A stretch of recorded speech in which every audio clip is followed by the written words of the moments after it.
So here's my top 10. Travis Hunter at number 1. Here's the thing I'll tell you. Travis Hunter is a clear-cut best football player in this draft, okay? Period. Whether you want him at wide receiver, at cornerback, or both. He's the number 1 player in this draft in terms of just all-around football player and athlete. Will Johnson, for most people I've talked to, would be considered number 2. And I think kind of in that same tier is Abdul Carter, the edge rusher from Penn State. I know Mensch is not going to argue with Mason Graham at number 4, may even have him higher. And then still like Michael Williams, I wouldn't say is the player yet that he's going to be. And you're gambling that he's going to develop into a more consistent player, but his talent level earns him a spot with a 93 grade in that second tier. And Ashton Ginty, if he wasn't a running back, might be talking about he and Travis Hunter as the best 2 football players in this draft. Then a little slight notch below that, we get into Jalen Walker, who's an off-the-ball linebacker / hybrid edge rusher. And I think for some teams, that will decrease his value.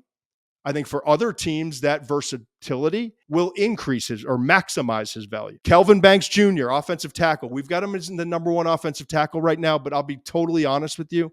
There are some people I talked to in the league who believe it's Will Campbell. To me, the most underrated player in this draft, and not for me. As you can see, I put Josh Connerly at offensive tackle, number 2 OT at number 10, trying to make a statement. I learned from my boy Kuiper. If you want people to know how much you like him, make sure you emphasize that. And I did in this top 10. Shedeur Sanders, I've got at 11 overall. Cam Ward, I have at 19 overall. And they're the only 2 quarterbacks in my top 32.